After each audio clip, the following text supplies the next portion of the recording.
Welcome to another day of virtual learning. Today we're going to take a look at the conquistadors, as you see them pictured there. Ponce de Leon, Hernando, Cortes, de Soto, and Pizarro. Our objectives are to define the term conquistadors and then to examine the conquest of Cortes, Pizarro, Ponce de Leon, Vasquez de Coronado, and Hernando de Soto, and then describe how guns, germs, horses, and steel led to the European influence and domination of the New World. After Columbus, Balboa, and Magellan, others from Spain went on to explore the Americas. They had a drive for gold and other riches, so they pushed into North and South America. This new land was new to the Spanish, but were home to natives, those people already living. The Aztecs of Mexico and the Incas were one of those groups. Both groups were rich in gold, but the Incas were far richer and more powerful than the Aztecs.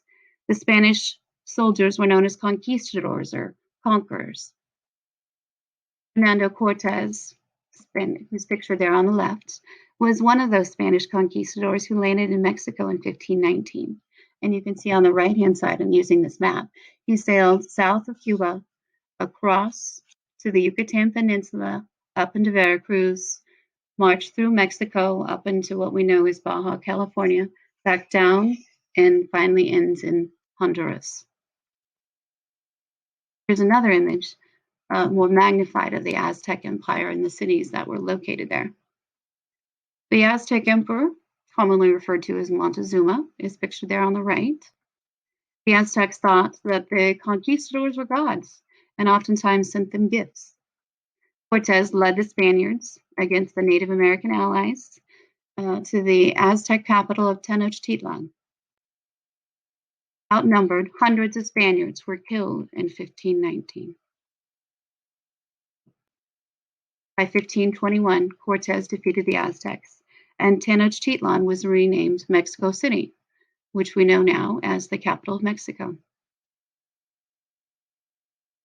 On the top left is what you would see as the Aztec capital of Tenochtitlan back during the Aztec Empire. And on the bottom right-hand side is Mexico's capital city of Mexico City. So how did Cortes defeat the Aztecs? Well, technology, guns and cannons. Smallpox killed hundreds of Aztecs. The Aztec drawing depicted here shows how the patients were affected by the disease. Aztecs wrongfully believed that Cortes was a god. The Spaniards had Native American allies on their side, and the final conquest of Tenochtitlan by Cortes and his allies is pictured here in the center of the slideshow.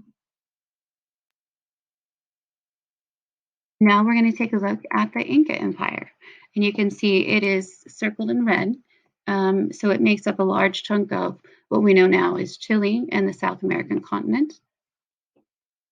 Francisco Pizarro was another Spanish conquistador who attacked the Incan Empire. Pizarro attempted unsuccessfully to get the Inca ruler to convert to Christianity, as you can see there. After his capture, they gave gold and silver to the Spanish in return for their leader's freedom.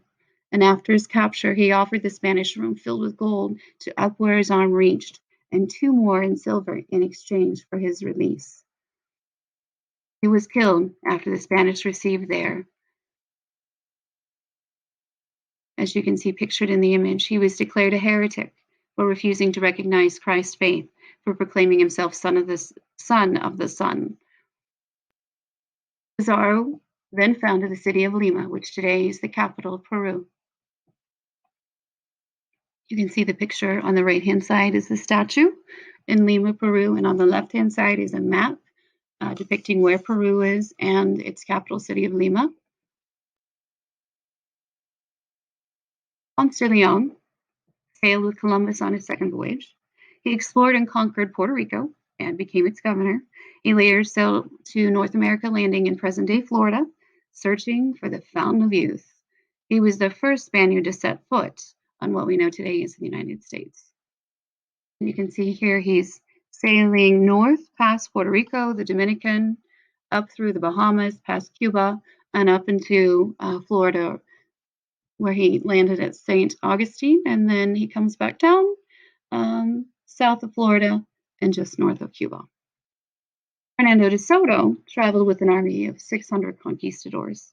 The group marched north from Florida into the Tennessee River Valley, searching for gold. In present-day Tennessee, they killed or captured Cherokee Indians and burned their villages. De Soto encountered many other Indian tribes during his expedition.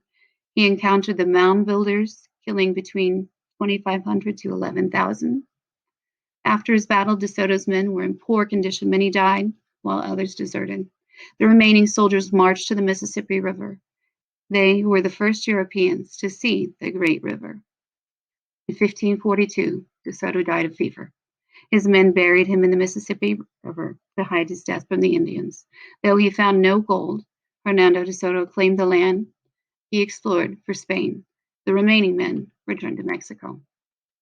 You can see they started in Havana, Cuba, sailing north into modern-day Florida,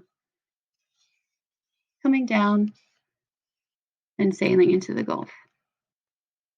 Francisco Coronado. Reports from other conquistadors of the seven cities of gold in Cibola led Coronado to the New World.